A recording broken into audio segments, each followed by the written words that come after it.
The Old Testament reading is Job chapters 23 and 38, selected verses. Then Job replied, "Even today my complaint is bitter. His hand is heavy in spite of my groaning. If only I knew where to find him. If only I could go to his dwelling. If I go to the east, he is not there. If I go to the west, I do not find him. When he is at work in the north, I do not see him. When he turns to the south, I catch no glimpse of him. God has made my heart faint. The Almighty has terrified me. Yet I am not silenced by the darkness, by the thick darkness that covers my face." Then the Lord spoke to Job out of the whirlwind. He said, "Who is this that obscures my plans with words without knowledge? Brace yourself like a man. I will question you, and you shall answer me. Where were you when I laid the earth's foundation? Tell me if you understand. Have you ever given orders to the morning or shown the dawn its place? Do you know when the mountain goats give birth? Do you watch when the doe bears her fawn? Does the eagle soar at your command and build its nest on high? It dwells on a cliff and stays there at night. Have you seen my ostrich flap her wings? Have you seen my hippopotamus?" This is the word of God for the people of God.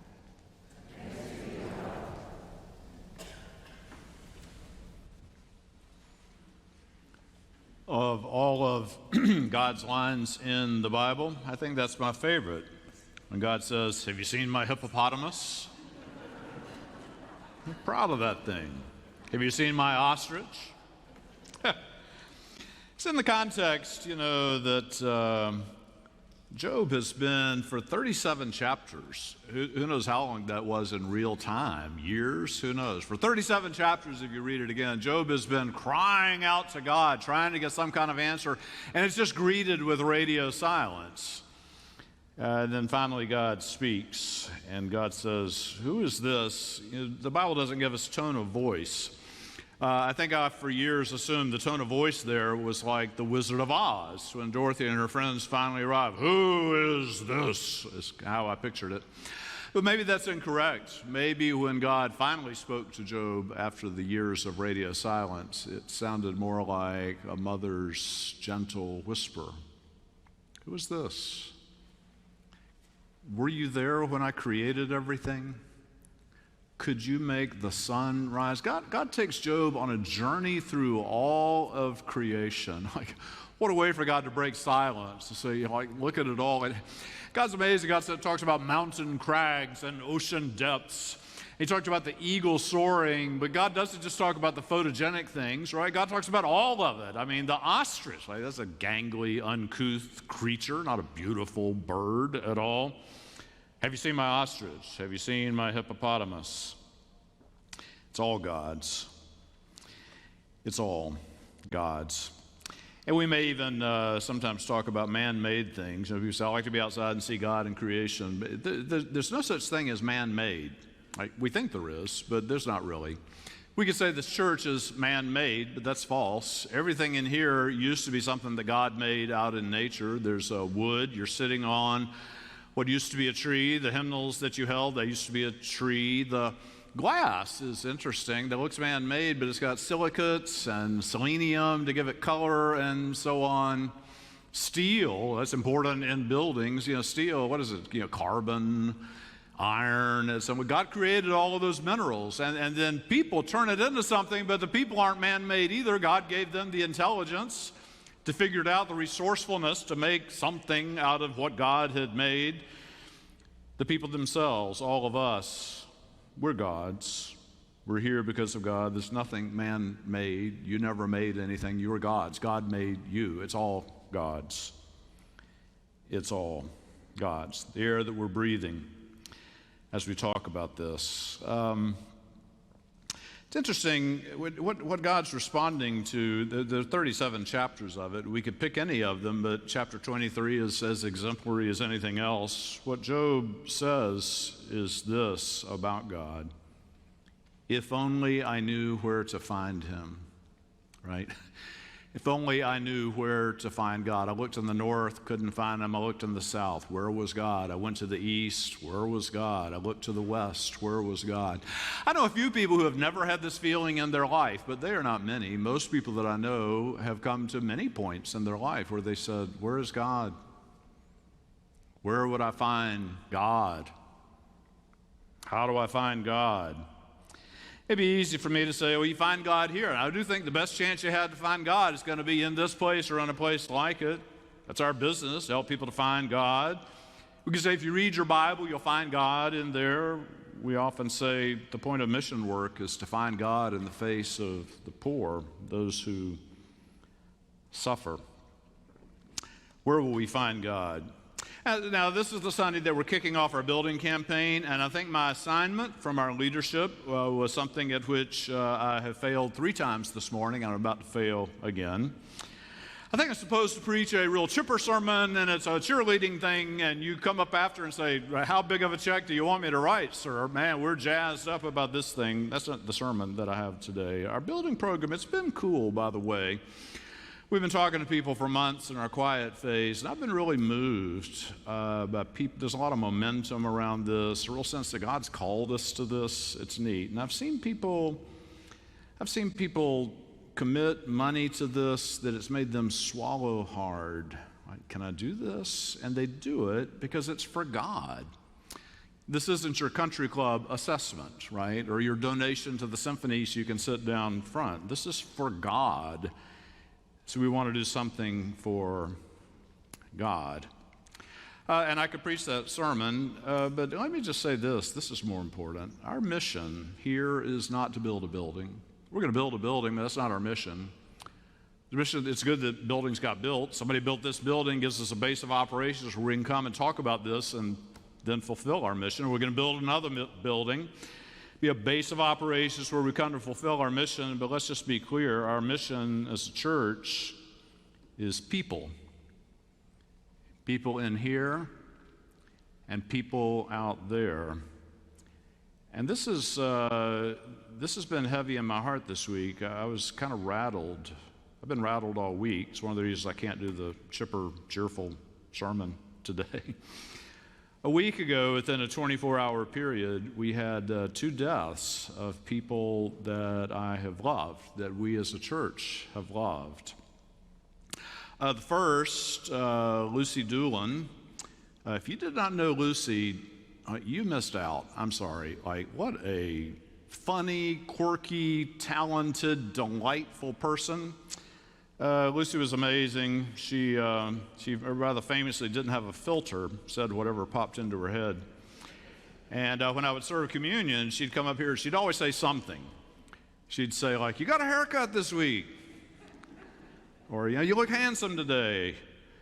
One week, her son David reminded me of this. I'd preached about St. Francis, and when she came up, she said, did you know that Francis was a sissy?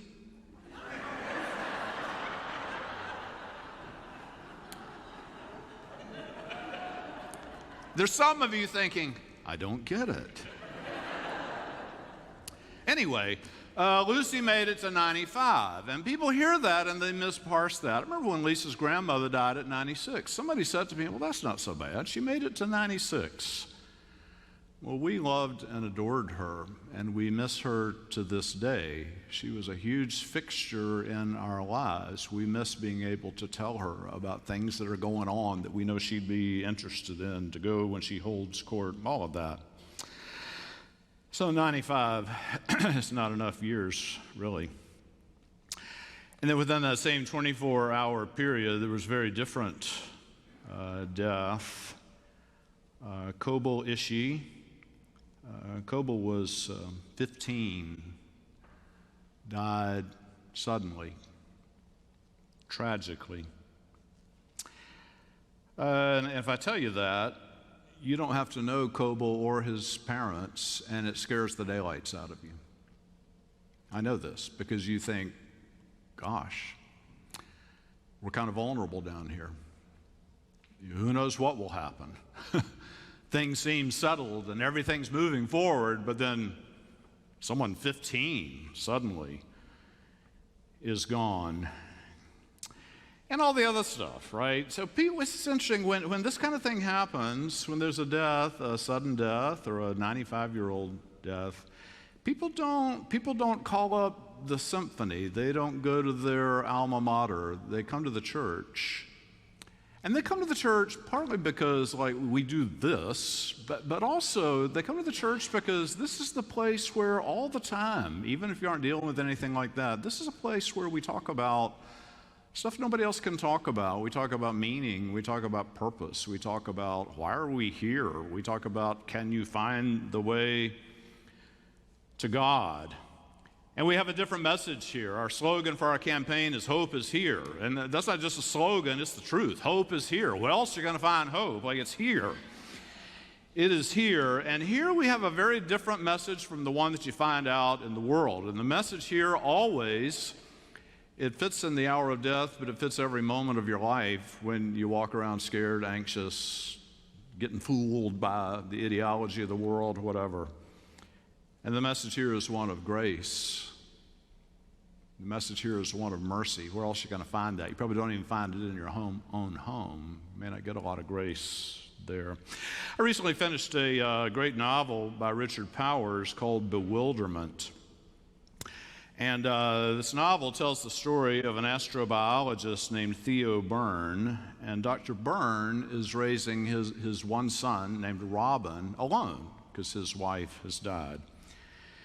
And in the story, Robin is 9 years old, and Robin has all kinds of challenges and difficulties. And so Dr. Byrne got called to the school one day to meet with the school psychologist.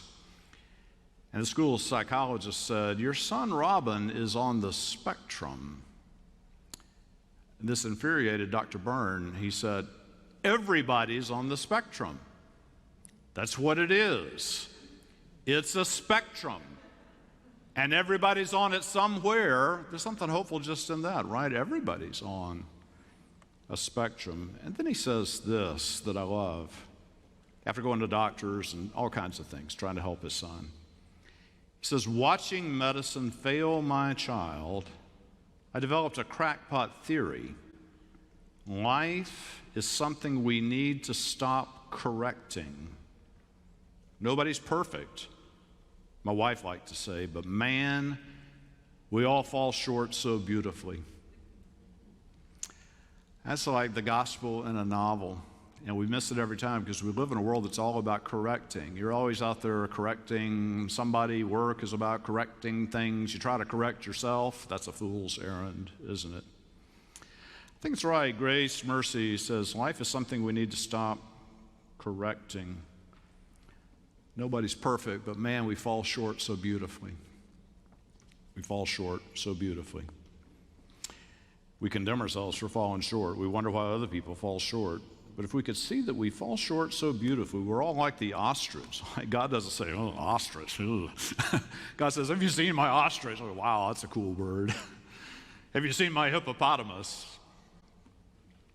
We all fall short so beautifully. I also last week received a handwritten note that I loved.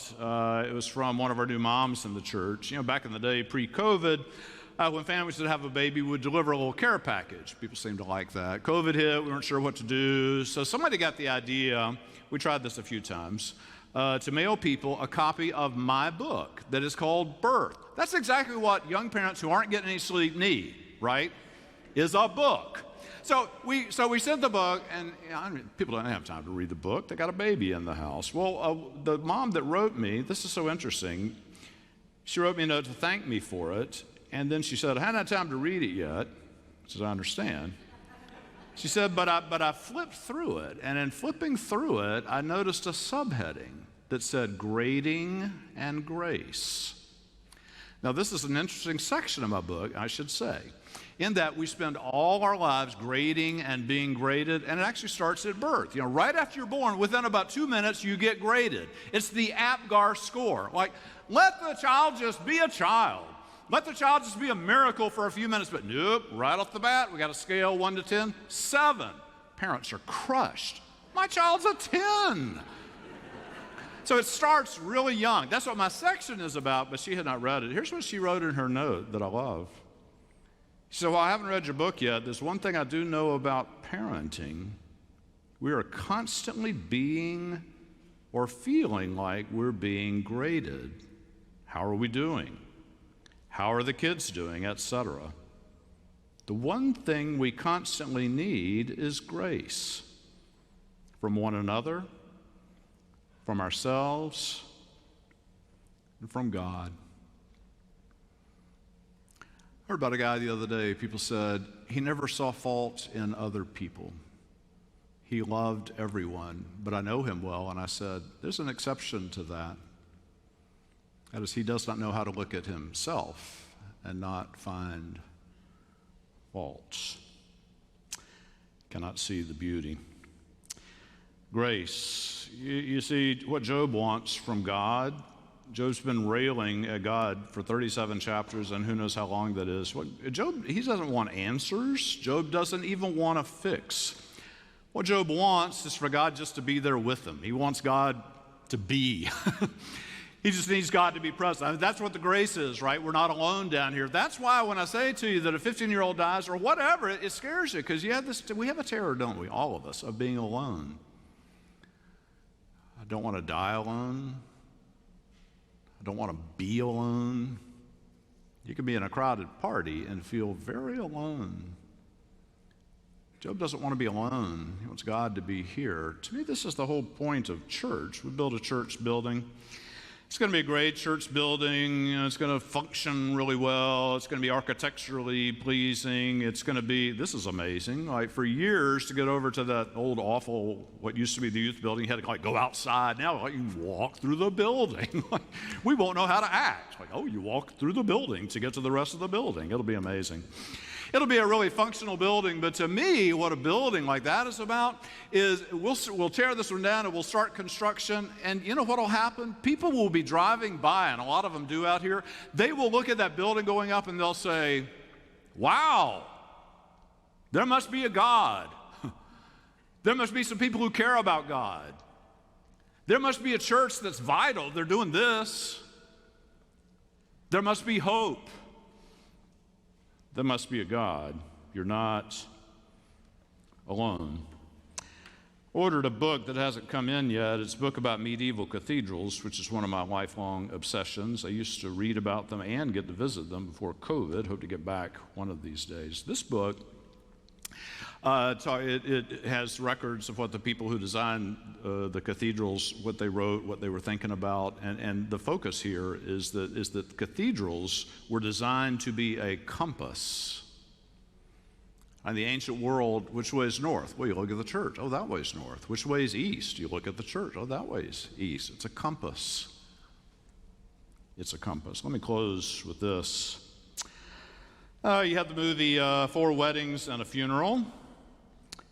By the way, I'm going to a wedding next weekend with Lisa, our niece, getting married down in Beaufort, South Carolina. We're going to stay at the Cuthbert House Inn. We've stayed there before. First time we stayed there, I was checking in, and the guy checking me in, he's kind of wide-eyed. He says, guess who was in your room last night? How would I be able to guess this? And I said, who? He said, Andy McDowell. And I said, who's Andy McDowell? She's the actress in 4 Weddings and a Funeral. They were all excited. They'd refurnish the room just for her. We got to benefit from that. The best moment, I would say, in 4 Weddings and a Funeral comes when there's a robust, joyful man that everybody loved named Gareth. And Gareth, at a party, just has a heart attack and dies right there. So at his service, Matthew, his partner, stands up to try to say a few words about Gareth. And it was all beautiful, but most memorably, he quoted a poem from W.H. Auden. And it's a longer poem, but the main part of the poem says this: stop all the clocks, turn off the telephones. He was my north, my south, my east, my west, my working week, my Sunday rest. Friends, in a world of grading, correcting, fear, anxiety, this is the place where we stop all the clocks. You turn off the telephone. We get our bearings. Where am I? Where am I going? Because God is our north, our south, our east, and our west. God is our working week. God is our Sunday rest. So much love in that. So much hope in that. It's all God's. It's all God's. All right, friends, let me introduce to you my friend, Linda Hauffield. We've known each other forever. I knew your daughter when she was a college student in Davidson. And anyway, Linda's the co-chair of our capital campaign. Linda, thanks for your work on that. And share some words with our folks. Thank you, James. I have a photo that I want to share with you. I know you can't see it, but the choir can. So I'm going to describe this for those of you who can't see it. It's a classroom here in this church of preschool children. This photo was taken in 1951, and yes, I am in this photo. My family lived nearby, but they were not members of this Methodist church. But it was convenient to send me to preschool here in a building that my family did not help build.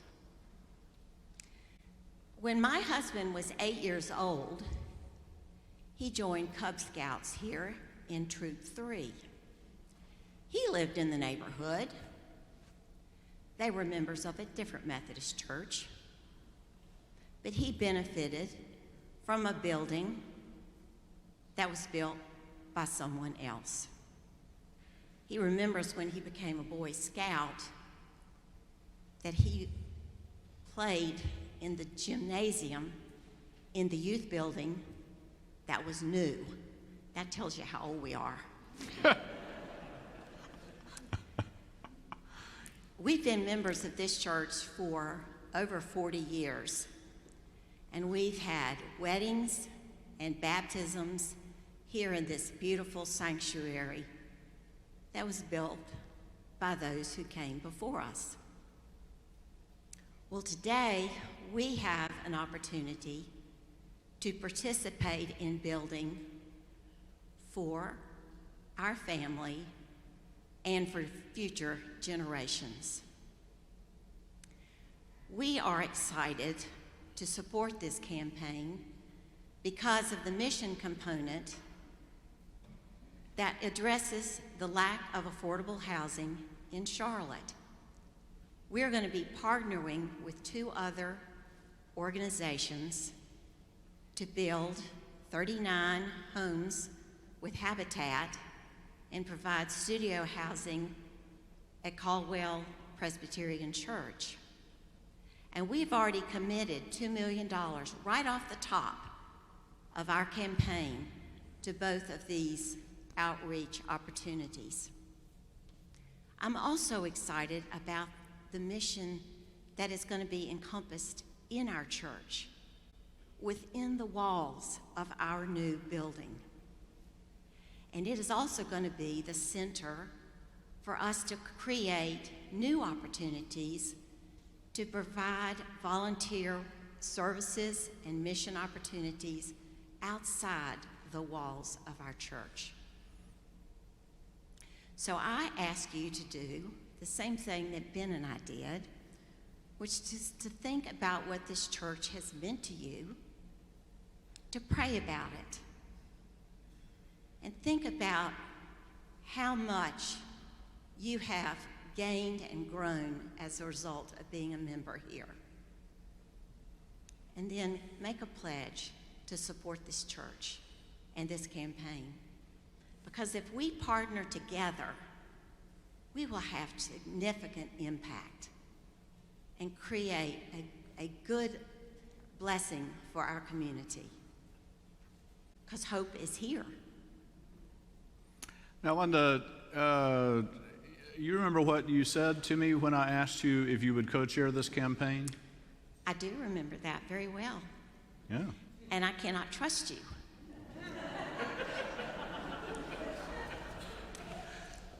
When James called me a couple of years ago to do this, I said, well, first of all, I need to pray about it, and I need to talk to them. And after a couple of days, I called him back, and I said, now, James, I will do this, but you need to know something. I do not speak in front of people. He said, that's okay. That's perfect. And how much money had you raised in your life prior to that? Yes. Well, my co-chair, who's a delightful young man, Ransom Foose, when he asked the question to Ransom said, I've raised $100 for the YMCA. James said to me, Linda, have you ever raised any money? I said, never. And I I have said, never raised perfect, a dime. Perfect. And I know this, but just to get you to reiterate it, when you and Ben started on this, you were going to be generous donors to this, but you've really stretched to a point that you couldn't even believe yourself where you got to. That's not made you miserable or afraid. That's really, how's that made you feel, that process? It has made us feel wonderful. And yeah. I knew that when he asked me to do this 2 years ago, well, God, I'm going to have to set an example here. Ben and I talked about it, and we came up with a number that, yeah, that sets an example. That'll be good. Well, I've had the benefit of living with this campaign for 2 years, and that number has grown and grown and grown. And we're at a point now that we are so joyful at what we can do for this church, for this community, that this will be part of our legacy. So we're very joyful. That's beautifully said, Linda. Thank you and others for your work, and I know we'll join together and all be generous. It's going to be a great time for the life of our church building, but beyond the building, our ministry to people, which is what we're about. Friends, let us continue our worship now as we receive our tithes and offerings.